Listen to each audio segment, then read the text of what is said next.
We've had a few questions now on liability. Sure.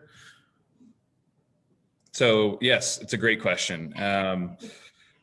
So since we launched, we knew that this question of liability was going to be a big one. And even as a little company, we knew that we weren't going to be able to do what we needed to do without having liability coverage.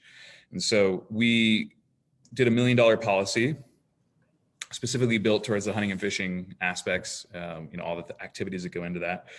And that's how we launched the business. It was not cheap. It was a pretty expensive policy, again, especially for a young company. Now in 2021, we're working on a kind of a more robust policy too. So that was a general liability policy for LandTrust.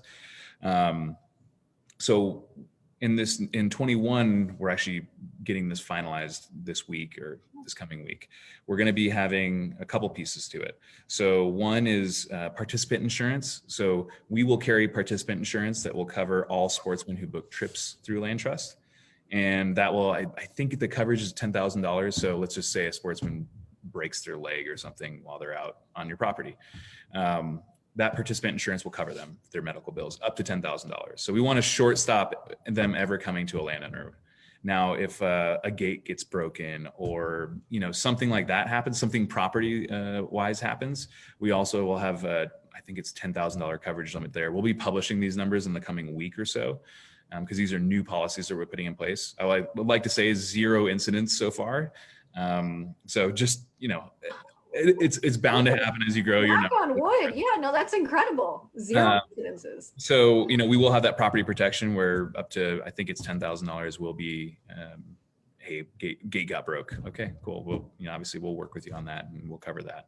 And then we're working on an interesting new partnership that I don't know if we can announce yet, but it will be insurance provided to cover first dollar liability that can be put on as a rider to a policy. So very large insurance company that a lot of our members, your members are probably members of, that should be in place hopefully in the next few months. And then we carry $1 million general liability per incidence. So if things got past that, we backstop from that perspective too.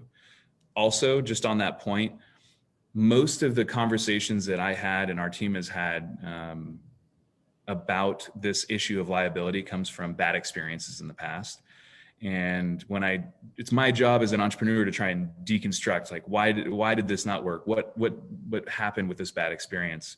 And time and again, it boiled down to really anonymity. So someone was anonymous, someone knocked on your door, they could be the nicest person in the world. They might not be. And, landowners who had been letting people on, and probably 9 out of 10 of those people they let on were great and they were respectful. It's the one person. And they leave a gate open, they rut something out, they break a fence, whatever it might be.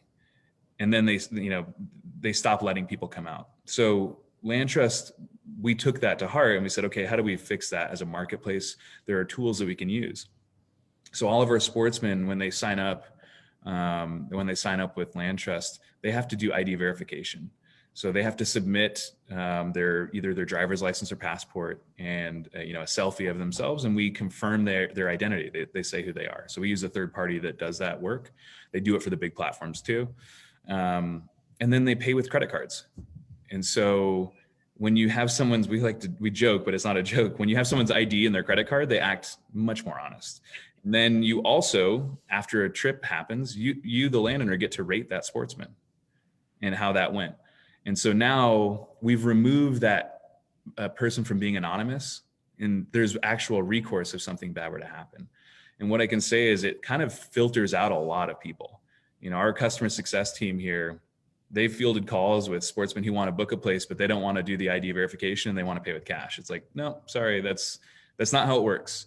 And so they kind of get filtered out. And again, 95% of all trips booked so far were 5-star rated by landowners. So you're kind of self-selecting for a sportsman who I would say is more responsible and probably, a better guest than just run of the mill.